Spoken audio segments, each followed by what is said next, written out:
Hello everyone. इस video में हम बात करेंगे बीएससी एग्रीकल्चर के फर्स्ट ईयर के सेकंड सेमेस्टर का कोर्स सॉइल फर्टिलिटी मैनेजमेंट।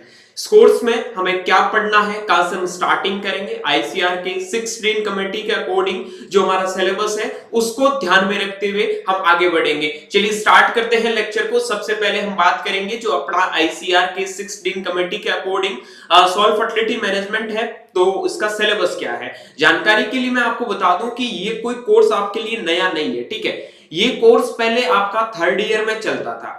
जो आपका फिफ्थ डीन कमेटी था उसके अकॉर्डिंग ये कोर्स था, वो फिफ्थ मतलब आपके बीएससी एग्रीकल्चर के थर्ड ईयर में चलता था, ठीक है। लेकिन अभी से जब ये 6 डीन कमेटी आया है उसके बाद में ये कोर्स है वो आपका बीएससी एग्रीकल्चर के फर्स्ट ईयर के सेकंड सेमेस्टर से स्टार्ट हो गया, ठीक है। इसका सिलेबस ऑलमोस्ट जो पहले था वही चेंज है। कुछ टॉपिक्स आपको वो मतलब कम देखने को मिलेंगे, ज्यादा कोई एक्स्ट्रा टॉपिक आप इसके साथ में ऐड नहीं हुआ है। क्या पढ़ना है, बहुत अच्छा कोर्स है। थोड़ा ध्यान से कॉन्सेप्ट के साथ में समझेंगे और कंटिन्यू मेरा साथ देंगे तो डेफिनेटली आप इनमें बहुत अच्छी चीजें सीखेंगे, ठीक है। सबसे पहले हम बात करते हैं अपने सिलेबस के बारे में। तो सिलेबस में सबसे पहला टॉपिक है हमारा इंट्रोडक्शन टू सॉइल फर्टिलिटी, यानी कि भाई सॉइल फर्टिलिटी होता क्या है, पहले सॉइल क्या होता है, सॉइल फर्टिलिटी क्या होता है, सॉइल प्रोडक्टिविटी क्या होता है, सॉइल फर्टिलिटी और प्रोडक्टिविटी में डिफरेंस क्या होता है, आखिर हम सॉइल फर्टिलिटी क्यों पढ़ते हैं, इसकी क्या नीड होती है, ये चीजें इसमें जानेंगे। उसके बाद में हिस्ट्री ऑफ सॉइल फर्टिलिटी, यानी कि कौन कौन से साइंटिस्ट आए थे, उनका क्या क्या हिस्ट्री रहा था, क्या क्या उनका सॉइल के अंदर कंट्रीब्यूशन रहा था, उन्होंने सॉइल फर्टिलिटी या फिर सॉइल मैनेजमेंट के लिए क्या कंट्रीब्यूशन दिया था, उनके बारे में हमें पढ़ना है। आफ्टर दैट हमें पढ़ना है plant nutrition and criteria of essentiality. आपको पता होगा कि प्लांट के 3 एसेंशियलिटी के क्राइटेरिया उनको पढ़ना है। उसके बाद में प्लांट न्यूट्रिशन की प्लांट को अपने जीवन चक्र को पूरा करने के लिए, अपने लाइफ साइकिल को कंप्लीट करने के लिए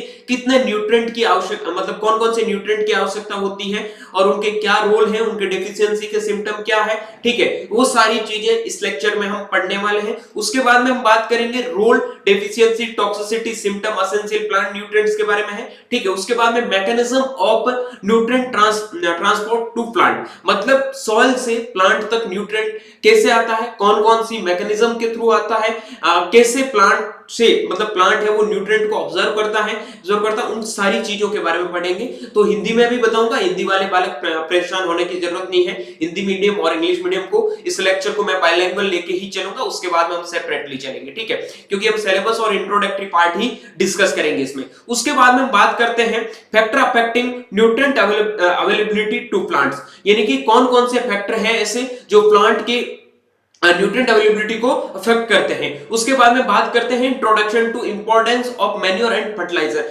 बहुत इंपॉर्टेंट है इस कोर्स में। लगभग मैं बात करूं तो आपके प्लांट न्यूट्रिएंट्स, फर्टिलाइजर और मैन्योर्स का पार्ट है वो आधा पार्ट आप मान सकते हैं, ठीक है, क्योंकि यहां से मोस्ट ऑफ द क्वेश्चन है वो आपको पूछे जाएंगे, चाहे आप कॉम्पिटिटिव एग्जाम में जाओ, चाहे आप सेमेस्टर के किसी भी सेमेस्टर मतलब कॉलेज के किसी भी सेमेस्टर में हो, यहां से आपको क्वेश्चन आस्क किए जाते हैं, ठीक है। उसके बाद में हम बात करते हैं introduction and importance of manure fertilizer हो गया। फिर है आपके केमिकल फर्टिलाइजर, जितने भी जो अपने पास में फर्टिलाइजर है उनका क्लासिफिकेशन पढ़ना है, कंपोजिशन पढ़ना है, उनकी प्रॉपर्टीज पढ़नी है, मेजर जो फर्टिलाइजर है। उसके बाद में सेकेंडरी फर्टिलाइजर्स के बारे में, माइक्रोन्यूट्रिएंट्स के बारे में, मैक्रोन्यूट्रिएंट्स क्या होता है, माइक्रोन्यूट्रिएंट्स क्या होता है, उनके बारे में पढ़ना है। कॉम्प्लेक्स फर्टिलाइजर क्या होता है, कस्टमाइज्ड फर्टिलाइजर क्या होता है, वाटर सोल्यूबल फर्टिलाइजर क्या होता है, नैनो फर्टिलाइजर क्या होता है, फर्टिलाइजर स्टोरेज क्या होता है, फर्टिलाइजर कंट्रोल ऑर्डर जो आपका एफसीओ है वो क्या होता है, उसके बारे में इस लेक्चर में पढ़ेंगे। उसके बाद में preparation and properties of major manure, FYM हो गया, कंपोस्ट हो गया, वर्मी कंपोस्ट हो गया, ग्रीन मैन्योर हो गया, ऑयल केक हो गए, जितने भी जो आपके मैन्योर्स हैं उनका क्लासिफिकेशन हो गया और उनके क्लासिफिकेशन के अंडर में आने वाले जितने भी जो सोर्स हैं उनको हमें डिटेल में पढ़ना है। उसके बाद में इंटीग्रेटेड न्यूट्रिएंट मैनेजमेंट, काफी ट्रेंडिंग टॉपिक है और आज के जमाने में काफी फॉलो भी किया जाता है इंटीग्रेटेड न्यूट्रिएंट मैनेजमेंट को। इंटीग्रेटेड वीड मैनेजमेंट पढ़ते हो, इंटीग्रेटेड आपका इंटीग्रेटेड पेस्ट मैनेजमेंट पढ़ रहे हो, उसी प्रकार को आपको इंटीग्रेटेड न्यूट्रिएंट मैनेजमेंट पढ़ना है। क्या पढ़ना वो तो अभी टॉपिक आगे स्टार्ट करेंगे तो उसमें डिटेल में जानेंगे। उसके बाद में फर्टिलाइजर रिकमेंडेशन अप्रोच, उसके बाद में मेथड ऑफ फर्टिलाइजर एप्लीकेशन, कौन कौन से मेथड के थ्रू हम खेत के अंदर फर्टिलाइजर है वो अप्लाई कर सकते हैं, ठीक है। उसके बाद में अगला है nutrient use efficiency, NUE and factor influencing nutrient use efficiency, कौन कौन से फैक्टर हैं वो न्यूट्रिएंट यूज एफिशिएंसी को अफेक्ट करते हैं। उसके बाद में बात करेंगे सॉइल पीएच क्या है, problem soil and it's soil जो आपके अमेंडमेंट्स होते हैं। प्रॉब्लमेटिक सॉइल की बात करूं तो मैं आपको हमें थोड़ा बेसिक आइडिया देना है कि एसिडिक सॉइल क्या होती है, सलाइन सॉइल क्या होती है, इसके बारे में पढ़ना है, ठीक है। उसके बाद में सॉइल पीएच क्या है, उसके बाद में problem soil, it's soil amendments, ठीक है। उसके बाद में soil fertility evaluation, soil testing हो गया, ठीक है। Critical levels of different nutrients in soil हो गया, forms of nutrient in soil हो गया, प्लांट एनालिसिस हो गया, ठीक है। रैपिड प्लांट टिश्यू टेस्ट हो गया, इंडिकेटर्स प्लांट हो गए। इन सारी चीजों के बारे में अपने को इस लेक्चर में पढ़ना है। उसके बाद में इसमें हमें एसटीसीआर है, आरटीएनएम है, आईबीएनएस है, ठीक है, और कार्बन टेस्टिंग वगैरह इन सारी चीजों के बारे में पढ़ना है। यानी कि प्लांट के जो किस न्यूट्रिएंट की कमी है तो उनमें बहुत सारे मेथड्स होते हैं, वो प्रैक्टिकल वे में भी हम समझने का प्रयास करेंगे। प्लांट के टिश्यू के थ्रू देख सकते हैं किस न्यूट्रिएंट की डेफिशिएंसी है, सेल के थ्रू देख सकते हैं, या फिर बहुत सारे ऐसे केमिकल्स के टेस्ट होते हैं उनके थ्रू भी हम चेक कर सकते हैं कितनी क्वांटिटी में उसके अंदर कौन सा न्यूट्रिएंट प्रेजेंट होना चाहिए, वो सारी चीजें देखेंगे। चलिए स्टार्ट करते हैं। हिंदी में भी बता देता हूं कि मृदा उर्वरता का परिचय देखना है, मृदा उर्वरता का इतिहास देखना है, ठीक है। पौधों के जो आपके पोषण है उनके बारे में देखना, अनिवार्यता के मानदंड के जो अनिवार्यता के मानदंड के जो आपके तीन अनिवार्यता के वो जो है न्यूट्रिएंट्स के लिए दे रखे हैं, एसेंशियलिटी क्राइटेरिया, वो पढ़ना है। उसके बाद में आवश्यक पोषक तत्वों की भूमिका क्या है, कमी और आवश्यकता के लक्षण क्या है। उसके बाद में पौधों तक पोषक तत्वों का परिवहन के तंत्र क्या है, कौन कौन से उनके बारे में पढ़ना है, ठीक है। पौधों में पोषक तत्वों को कैसे प्रभावित करते हैं, कौन कौन से फैक्टर प्रभावित करते हैं। उसके बाद में खाद क्या होती है, उर्वरक क्या होते हैं, उनके बारे में पढ़ना है। डिफरेंट टाइप के उर्वरक के बारे में पढ़ना है। उसके बाद में खादों के बारे में आपको डिटेल में पढ़ना है। उसके बाद में आपको इंटीग्रेटेड न्यूट्रिएंट मैनेजमेंट के बारे में पढ़ना है। उर्वरक जो आपके अनुसंधान दृष्टिकोण है उनके बारे में पढ़ना है। उर्वरक अनुप्रयोग के तरीके अपने को देखना है। न्यूट्रिएंट यूज एफिशिएंसी को देखना है, यानी कि पोषक तत्व के उपयोग की दक्षता कैसे ज्ञात करते हैं उसके बारे में पढ़ना है। मृदा पीएच के बारे में पढ़ना है। समस्याग्रस्त मृदा है उनके बारे में पढ़ना है। मृदा का सुधार हम किसके द्वारा कर सकते हैं, ठीक है। मृदा की उर्वरता का मूल्यांकन कैसे करते हैं उनके बारे में पढ़ना है, ठीक है। उसके बाद में आपका एसटीसीआर मेथड वगैरह है उनके बारे में पढ़ना है, ठीक है। तो ये तमाम प्रकार का अपना टॉपिक्स है वो सिलेबस के अंदर इंक्लूडेड है। काफी बड़ा सिलेबस है, बहुत मतलब ब्रॉड सिलेबस दिया गया है, ठीक है। इतना छोटा सिलेबस नहीं है और काफी इंटरेस्टिंग टॉपिक है। आप सोच रहे हैं कि बहुत इजी है, ऐसा बिल्कुल नहीं है, बट अगर आप कॉन्सेप्ट के साथ में इसको समझेंगे तो डेफिनेटली बहुत इजी है, ठीक है। और हम पूरा प्रयास करेंगे कि आपको इजी से easy Hindi medium, English medium, जिस भी आप मीडियम से हैं, सेपरेटली आपको सारी चीजें समझाने का प्रयास करें, ठीक है। चलिए आगे बढ़ने से पहले मैं आपको एक चीज बता देता हूं, जो भी बच्चे बीएससी एग्रीकल्चर के सेकंड सेमेस्टर में हैं तो एग्री कैपिटल ने संगम बैच है वो स्टार्ट कर दिया है। अभी तक आप संगम बैच में ज्वाइन नहीं हुए तो इस वीडियो के डिस्क्रिप्शन बॉक्स में एग्री कैपिटल के एप्लीकेशन का लिंक मेंशन है, वहां जाके आप बीएससी एग्रीकल्चर के सेकंड सेमेस्टर के संगम बैच में ज्वाइन हो सकते हैं। यहाँ पे आपको कंप्लीट लाइव और रिकॉर्डेड क्लासेज है वो आपके सेकंड सेमेस्टर की मिलने वाली है। उसके अलावा एक बहुत इंपॉर्टेंट चीज आपके साथ में अनाउंस कर देता हूं, आपको बता देता हूं कि जनरल एग्रीकल्चर का जो आपका सिलेबस है, मतलब जनरल एग्रीकल्चर क्या मतलब होता है, जनरल एग्रीकल्चर जो भी नए बच्चे उनको बता दूं, जो आप 4 साल बीएससी एग्रीकल्चर में पढ़ेंगे ना वही आपके आगे किसी भी कॉम्पिटिटिव एग्जाम में पूछे जाएंगे, ठीक है।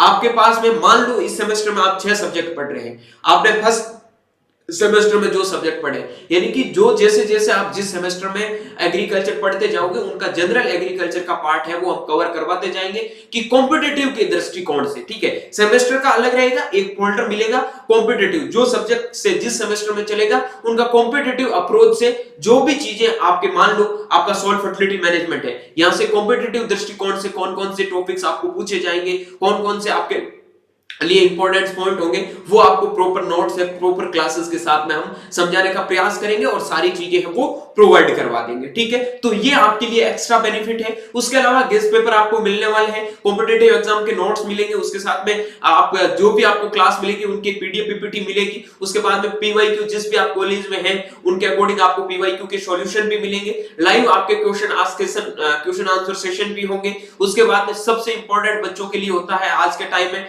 करियर गाइडेंस वेबिनार, जो हम डिफरेंट टाइप के डिफरेंट कैटेगरीज के आपके करियर वेबिनार्स हैं। जिस भी सेक्टर में आपको इंटरेस्ट है, बीएससी के बाद में आपको क्या करना है या फिर अभी बीएससी के साथ साथ में आप क्या कर सकते हैं, ये सारी चीजें सिखाने का भी प्रयास करेंगे। तो ये हमारे कोर्स का पूरा ओवरव्यू है। जिन भी बच्चों को नीड है, डेफिनेटली आप एक बहुत अच्छी बीएससी मतलब अच्छी जगह से कहीं से भी कर रहे हो, मैटर नहीं कर रहा, एक अच्छे पॉइंट ऑफ व्यू से, एक अच्छे दृष्टिकोण के साथ में आप बीएससी एग्रीकल्चर करोगे, डेफिनेटली आपके लिए बहुत कुछ आगे अच्छा होगा। तो उसके लिए हमने ये बीएससी एग्रीकल्चर के कोर्स है वो स्टार्ट किए हैं। यहाँ हमारा सिर्फ पर्पस सेमेस्टर को पास करना ही नहीं होगा, हम पूरा आगे कॉम्पिटिटिव एग्जाम को भी ध्यान में रखते हुए चलेंगे। तो डेफिनेटली आप संगम बैच में जरूर ज्वाइन हो। चलिए आगे बढ़ते हैं। Sangam batch Hindi medium English medium दोनों में है। जैसे आप एग्री कैपिटल ऐप पे जाओगे तो ये आपको ऐसे मिलेंगे, हिंदी मीडियम का बच्चा जो हिंदी मीडियम कोर्स है वो परचेज करे, इंग्लिश मीडियम का बच्चा है वो इंग्लिश मीडियम का कोर्स है वो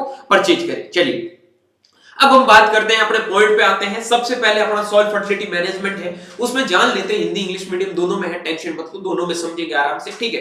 कि भाई सॉइल है क्या, समझिए बात को। सॉइल फर्टिलिटी क्या है, सॉइल फर्टिलिटी मैनेजमेंट क्या है, चीजें समझेंगे। तो सॉइल क्या है उसके बारे में जानते हैं कि सॉइल जो वर्ड है, ठीक है, the word soil originated Latin भाषा का वर्ड है सॉइल, ये याद रखना। और कहां से लिया गया है, सोलम से लिया गया है, जिसका मतलब होता है फ्लोर। क्या मतलब होता है, फ्लोर, ठीक है। फ्लोर का मतलब है ये जो आपकी लेयर होती है सॉइल की, ठीक है, ये आपकी जिससे भी बनती है, ठीक है, चाहे ऑर्गेनिक मैटर्स हो गए, चट्टाने हो गए, जिनके भी मेल से ये ऊपर का आपका फ्लोर बनता है, वो आपका सॉइल कहलाता है। सोलम जिसको बोलते हैं, ठीक है, लैटिन भाषा का सॉइल। देखो पहले समझो, ये सॉइल है, कौन सी भाषा का है, लैटिन से। कहां से लिया गया है, सोलम से लिया गया है। इसका मतलब क्या होता है, वो आपका होता है फ्लोर, ठीक है। ये चीज आपको समझनी, इतना कॉन्सेप्ट क्लियर है। अब भाई सॉइल फर्टिलिटी पढ़ रहे हैं, पहले सेमेस्टर में सॉइल पढ़ा है, तो डेफिनेशन तो आनी चाहिए। तो सॉइल है क्या,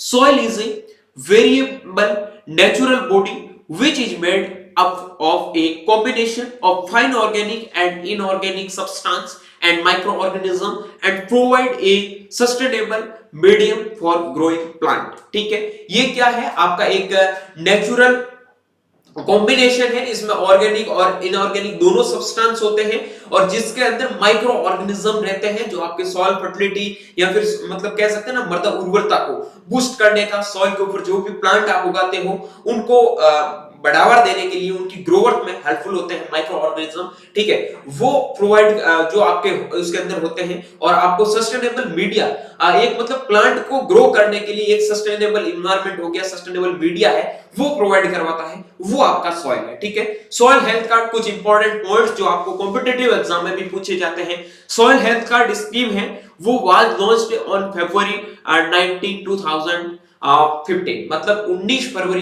2015 को सॉइल हेल्थ कार्ड स्कीम है वो शुरू किया गया था, ठीक है।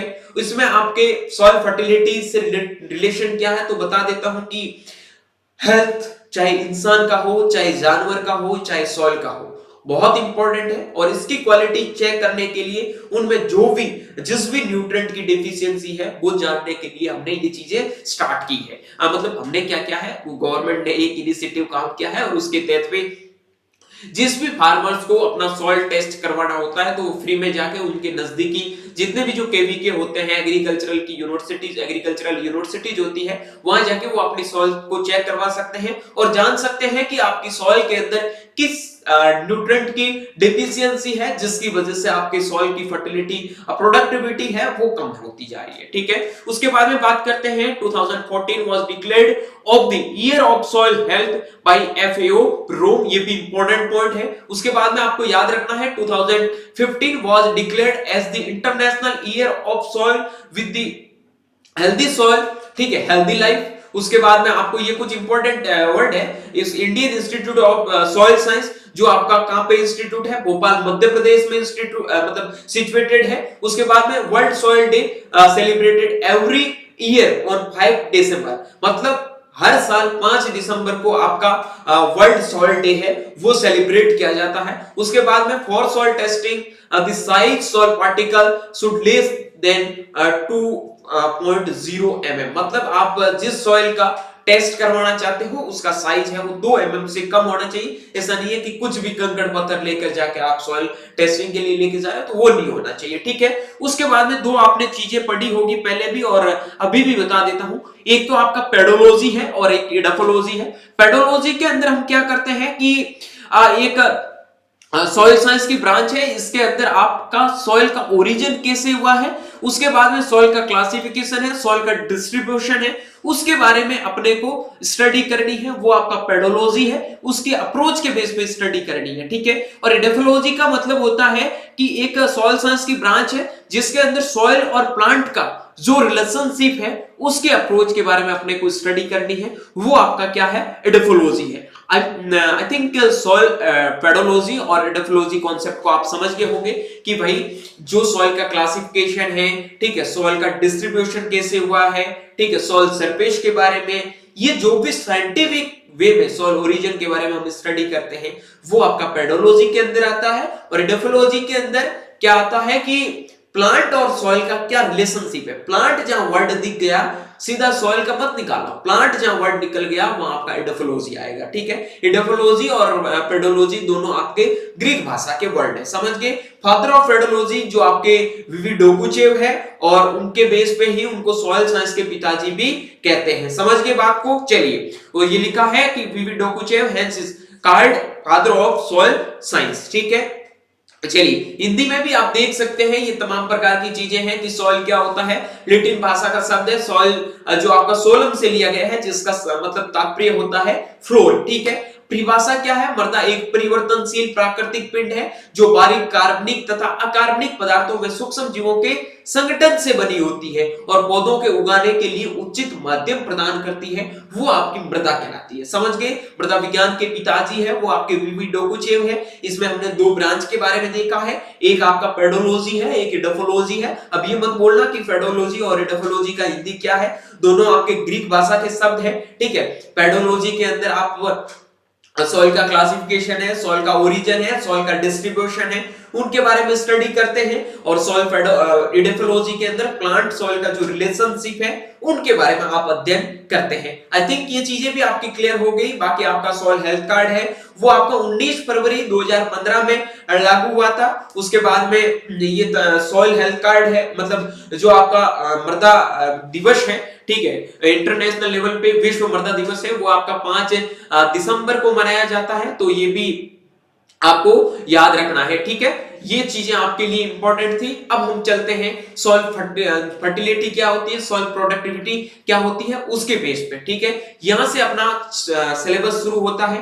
यहां से अपने को कॉन्सेप्ट है वो समझने का प्रयास करना है कि सॉइल फर्टिलिटी क्या है, प्रोडक्टिविटी क्या है। आखिर सॉइल फर्टिलिटी और प्रोडक्टिविटी को पढ़ने की जरूरत क्या पड़ी, कौन कौन से फैक्टर ऐसे होते हैं जो इनको अफेक्ट कर सकते हैं, और यहां से हम हिंदी मीडियम इंग्लिश मीडियम दोनों में देखेंगे। मृदा उर्वरता का वर्गीकरण यानी कि सॉइल फर्टिलिटी का जो आपका डिस्ट्रीब्यूशन है, क्लासिफिकेशन है कि अपने को भाई किस बेस पे पता लगाना है कि इस सॉइल के अंदर इस चीज की कमी है, ठीक है, इस चीज के बारे में अपने को जानना है। चलिए, सबसे पहले हम बात कर लेते हैं भाई सॉइल फर्टिलिटी और सॉइल प्रोडक्टिविटी है क्या, ठीक है। यहां से पहले चीजें हम समझ लेते हैं, अपने को समझने पे ज्यादा ध्यान देना, बाकी पढ़ तो आप खुद देख के पढ़ ही लोगे। फर्टिलिटी का मतलब होता है फर्टाइल, यानी कि जो आपकी सॉइल है अनुकूल दशाओं में मृदा द्वारा आवश्यक पोषक तत्वों का प्राप्य रूप है, ठीक है। उसमें क्या है, आपको उचित मात्रा तथा उपयुक्त संतुलन प्रदान करने की क्षमता क्या कहलाती है, वो आपकी सॉइल फर्टिलिटी कहलाती है। सॉइल की परिभाषा हमने देख लिया। फर्टिलिटी का मतलब देखो कि उसके अंदर किसी भी चीज को ग्रो करने के लिए, उस चीज में अडॉप्ट करने के लिए, उसमें प्रॉपर उसकी ग्रोथ के लिए, उसकी वृद्धि के लिए जो चीजें उनको जरूरत है वो मिल रही है, वो आपकी फर्टिलिटी, ठीक है। अब सॉइल फर्टिलिटी मैनेजमेंट क्या है, मैनेजमेंट प्रबंधन का मतलब समझ रहे हैं कि जिस भी चीज की कमी है, ठीक है, उस चीज की आपको पूर्ति करवानी है, उसकी अच्छे से केयर करनी है, उसकी देखरेख करके आप उसको कैसे मैनेज कर सकते हैं, सारी कमियों को कैसे आप बैलेंस कर सकते हैं, वो आपका मैनेजमेंट है। सॉइल फर्टिलिटी मैनेजमेंट आप आई थिंक अब समझ गए होंगे, ठीक है। डेफिनेशन जाना, फर्टिलिटी को पढ़ा, मैनेजमेंट को पढ़ा, समझे बात को। अब हम आते हैं कि भाई जो आपका एक प्राकृतिक उर्वरता होती है, एक उपार्जित उर्वरता होती है। इंग्लिश टर्म भी बता देता हूं, एक तो आपकी नेचुरल फर्टिलिटी होती है और एक आपकी क्या होती है, एक्वायर्ड फर्टिलिटी होती है। ठीक है, ये क्या होती है उनके बारे में जानते हैं। ठीक है, देखो नेचुरल मतलब मृदा उर्वरता दो टाइप की है। ठीक है, दो प्रकार की होती है। प्राकृतिक उर्वरता का मतलब होता है प्राकृतिक, नेचुरल मतलब जो नेचर में है। ठीक है, ये क्या है, मृदा की प्रकृति के अनुसार उत्पन्न होती है। जैसी मृदा की प्रकृति हुई है, जैसे मृदा बनी है, उसके अकॉर्डिंग काम करेगी। ठीक है, और उपार्जित का मतलब होता है खाद, उर्वरक, भू पृष्ठकरण क्रियाएं तथा सिंचाई के प्रयोग से उत्पन्न होने वाली भू उर्वरता। ठीक है, वो आपकी क्या है, सॉइल फर्टिलिटी है। भाई आपके पास में खेत है, दो टुकड़े आपने कर लिए, एक के अंदर तो आप क्या कर रहे हैं, न्यूट्रिएंट डाल रहे हैं, फर्टिलाइजर डाल रहे हैं। ठीक है, टीनेज प्रैक्टिसेस प्रॉपर कर रहे हैं। ठीक है, तो उसके बाद में जो आपकी सॉइल की फर्टिलिटी है वो तो क्या कहलाती है, आपकी उपार्जित कहलाती है। ठीक है, और जो आपकी सॉइल फर्टिलिटी नेचर के बेस पे है, ठीक है, नेचुरल है, प्राकृतिक है, जिसके अंदर आपने कुछ भी ऐड नहीं किया, जैसा सॉइल का ओरिजिन हुआ है उसके बेस पे है, तो वो आपका क्या है, नेचुरल सॉइल फर्टिलिटी है। ठीक है, तो एक्वायर्ड फर्टिलिटी और नेचुरल फर्टिलिटी में आई थिंक आप अच्छे से समझ गए होंगे। अब कौन कौन से फैक्टर है वो अफेक्ट करते हैं, तो उनके बारे में जानते हैं कि भाई सॉइल फर्टिलिटी को कौन से कारक प्रभावित कर सकते हैं। तो सबसे पहले बात करता हूं, आपके नेचुरल फैक्टर है। ठीक है, पेरेंट मटेरियल है, सॉइल इरोजन है, टोपोग्राफी है, फिजिकल कंडीशन ऑफ सॉइल है, सॉइल की एज है, डेप्थ ऑफ सॉइल प्रोफाइल है, क्लाइमेट है। ठीक है, ये सारी चीजें हैं वो आपकी सॉइल की फर्टिलिटी को अफेक्ट करती है। इसमें हम बात करते हैं मतलब आपके पैतृक पदार्थ कहते हैं, जिसे आप पेरेंट मटेरियल कहते हैं। ठीक है, उसके बाद में हम बात करते हैं सॉइल इरोजन के बारे में। ठीक है, उसके बाद में टोपोग्राफी इस तरह करती, उसके बाद में फिजिकल कंडीशन ऑफ सॉइल, आपकी सॉइल की एज मतलब सॉइल कितना पुराना है ये भी मैटर करता है, डेप्थ ऑफ सॉइल प्रोफाइल यानी कि ज्यादा गहराई में है। आपको पता होगा कि जो आपके 15 सेंटीमीटर के बाद की सॉइल होती है वो आपकी यूजफुल नहीं होती है, 15 सेंटीमीटर तक की सॉइल होती है, उसके अंदर जितने भी जो न्यूट्रिएंट वगैरह होते हैं वो आपके पाए जाते हैं, वही आपकी सॉइल फर्टिलिटी या फिर आपकी जो सॉइल की उर्वरता है उनको दर्शाती है। तो ये भी मैटर करता है। उसके बाद में कौन सी क्लाइमेट है, मतलब आपका ड्राईलैंड एरिया है या फिर आपका रेनफेड एरिया है। ठीक है, क्लाइमेट के बाद ऐसे देखें कि आपका ट्रॉपिकल रीजन है, सब ट्रॉपिकल रीजन है, तो वो भी मैटर करता है। यानी कि भाई जो सूखी ज्यादा जमीन है उनकी सॉइल फर्टिलिटी सीधी बात है डिक्रीज होगी। ठीक है, जहां आपका पानी की फैसिलिटीज है, अच्छा मॉइस्चर कंटेंट मिलेगा, वहां थोड़ी सॉइल की फर्टिलिटी है वो ज्यादा होगी। ठीक है, उसके बाद में हम बात करते हैं मृदा में उपस्थित पोषक तत्वों की मात्रा, यानी कि कितनी क्वांटिटी के अंदर आपके न्यूट्रिएंट सॉइल के अंदर अवेलेबल है, वो भी मैटर करता है। ठीक है, उसके बाद में बात करते हैं कौन कौन से आर्टिफिशियल फैक्टर है। ये तो क्या थे, आपके नेचुरल फैक्टर थे। ठीक है, नेचुरल फैक्टर के बारे में जाना है। उसके बाद में बात करते हैं आर्टिफिशियल फैक्टर कौन सा है, तो एक तो आपका वाटर लॉगिंग होता है। उसके बाद में बात करता हूं, एक सेकंड, उसके बाद में बात करता हूं सॉइल पीएच हो गया, उसके बाद में आपका क्रॉपिंग सिस्टम हो गया, सॉइल माइक्रो ऑर्गेनिज्म हो गया। ठीक है, उसके बाद में सॉइल, उसमें organic matter content in soil की, सॉइल के अंदर कितना ऑर्गेनिक कंटेंट है वो भी मैटर करता है कि आपके सॉइल की फर्टिलिटी कितनी होगी। उसके बाद में method and time of ploughing, ठीक है, किस टाइम में आप जुताई करते हो, किस टाइम कौन से मेथड से आप जुताई करते हो, ये भी मैटर करता है। आपके सॉइल फर्टिलिटी के जो फैक्टर है उनको अफेक्ट करने, मतलब फैक्टर है एक जो आपके सॉइल फर्टिलिटी को अफेक्ट कर सकता है, मृदा उर्वरता को प्रभावित कर सकता है। ठीक है, उसके बाद में बात करते हैं सॉइल प्रोडक्टिविटी, यानी कि प्रोडक्टिविटी का सीधा मतलब समझो भाई कि आपका जो पर्टिकुलर, चाहे 1 बीघा है, 1 हेक्टर है, ठीक है, एक सीधा समझो 1 हेक्टर के अंदर कितना आपका प्रोडक्शन मिल रहा है, किसी भी प्लांट्स का, क्रॉप का कितना आपको प्रोडक्शन मिल रहा है, वो आपका प्रोडक्टिविटी है। चलिए देखते हैं डेफिनेशन के बाद पे कि इसका मतलब क्या है कि प्रति हेक्टर पैदावार देने की क्षमता से है। इसको साधारण रूप में या फिर प्रति हेक्टर उपज के रूप में व्यक्त कर सकते हैं। ठीक है, मतलब साधारण रुपयों में कितना रुपए आपको मिल रहे हैं। जैसे भाई आपके पास में 1 हेक्टर लैंड है, ठीक है, 1 हेक्टर लैंड में साधारण रूप में आपको कितने रुपए मिल रहे हैं। ठीक है, जैसे मान लो आपने गेहूं बो रखा 1 हेक्टर के अंदर, ठीक है, आपका 10 क्विंटल प्रोडक्शन हुआ है, 10 क्विंटल से आपको कितने रुपए मिल रहे हैं, ये आपका प्रोडक्टिविटी है कि आपका प्रोडक्शन कितना हो रहा है उस चीज के ऊपर।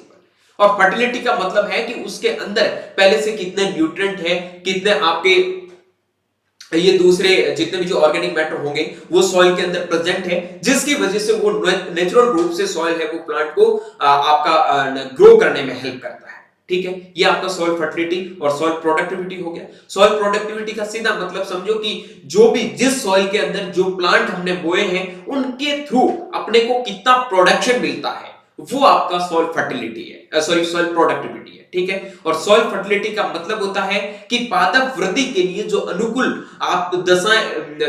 दशाओं में मृदा के आवश्यक पोषक तत्व प्राप्य रूप में उचित मात्रा तथा आपके उपयुक्त संतुलन प्रदान करने की क्षमता को मृदा उर्वरता या फिर सॉइल फर्टिलिटी कहते हैं। ठीक है, अब कौन कौन से कारक प्रभावित करते हैं, तो देखो इसके अंदर मृदा की भौतिक दशा हो गई, मृदा की स्थिति हो गई, मृदा की उर्वरता हो गई, ठीक है, उत्पाद की मांग हो गई, यातायात के साधन हो गए, अन्य कारक जैसे मौसम की प्रतिकूल दशा हो गया, जंगली जानवरों के द्वारा फसलों को नुकसान हो गया, कीट व बीमारियां आदि के द्वारा।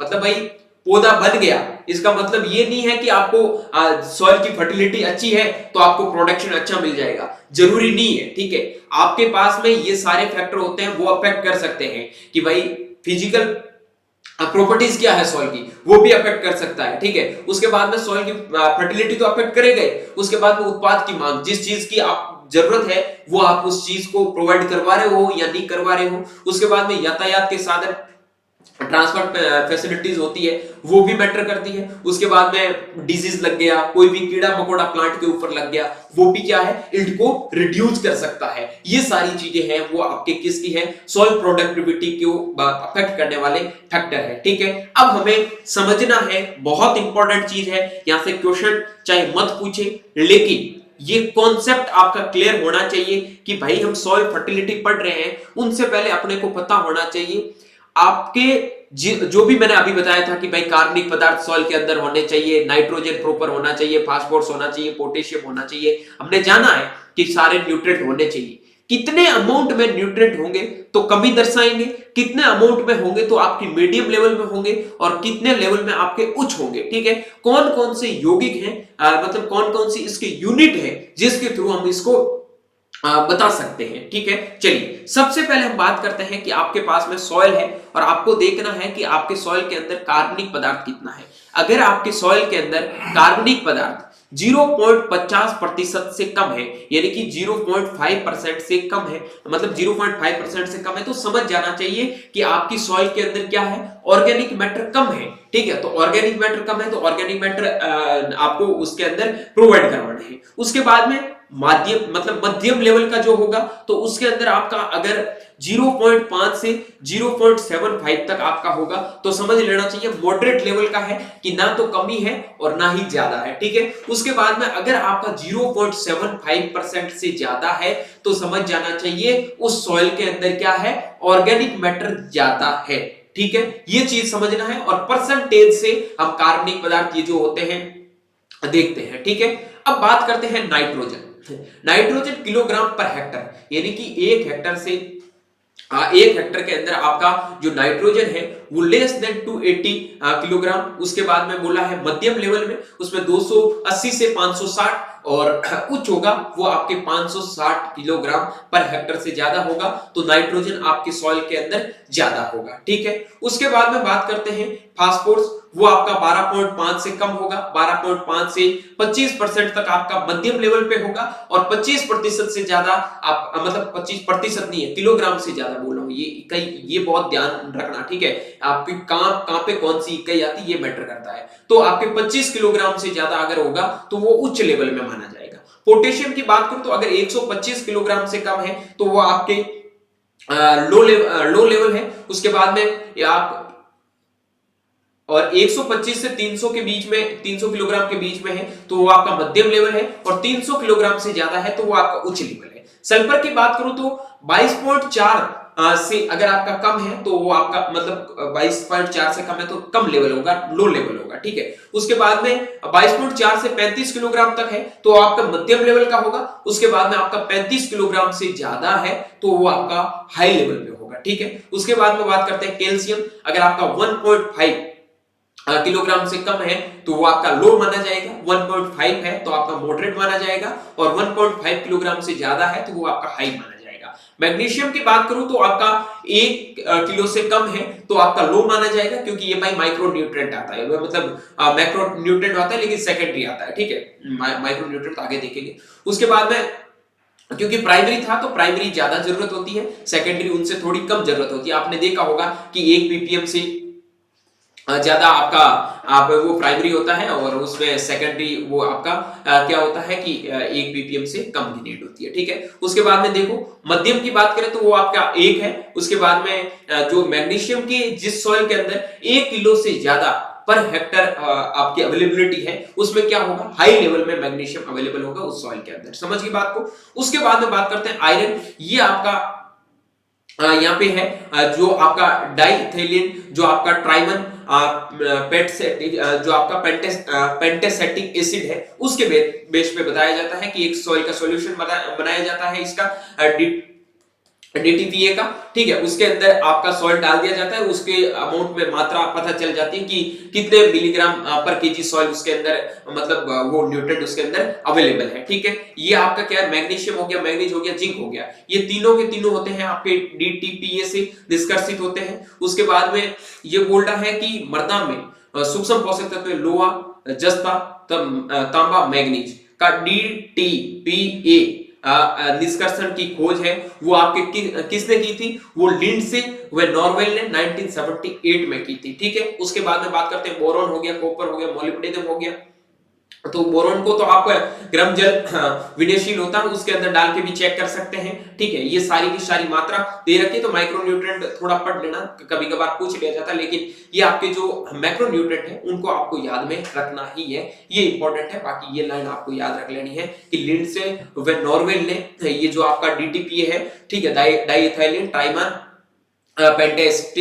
पेंटेसेटिक एसिड, ठीक है, उसके बारे में आपको ध्यान रखना है। तो ये बेसिक चीजें हमने सारी जान ली कि सॉइल फर्टिलिटी क्या होती है, सॉइल प्रोडक्टिविटी क्या होती है, कौन कौन से फैक्टर है वो इसको अफेक्ट कर सकते हैं, ये सारी चीजें हमने इस लेक्चर के अंदर पढ़ी है। आई होप ये सारी चीजें आप समझे हैं। उसके बाद में हम नेक्स्ट लेक्चर स्टार्ट करेंगे, उसमें सारी चीजों को डिटेल में पढ़ेंगे। किसी को कोई भी प्रॉब्लम है तो आप मैसेज कर सकते हैं, कमेंट सेक्शन में कमेंट भी कर सकते हैं। बाकी संगम बैच में ज्वाइन होना बिल्कुल भी ना भूलें, क्योंकि वहां पे आपको प्रॉपर ऐसे ही क्लासेस हैं वो कंटिन्यू मिलती रहेगी। कॉम्पिटिटिव एग्जाम को भी ध्यान में रखते हुए हम पढ़ेंगे। बहुत इंटरेस्टिंग कोर्स है, थोड़ा आप ध्यान से पढ़ोगे तो डेफिनेटली आपको सारी चीजें समझ में आ जाएगी। मिलता हूं आपको जल्दी एक नए लेक्चर के साथ में, तब तक के लिए स्वस्थ रहे, मस्त रहे, देखते रहे एग्री कैपिटल का YouTube channel Mai Chaudhary BHU के साथ।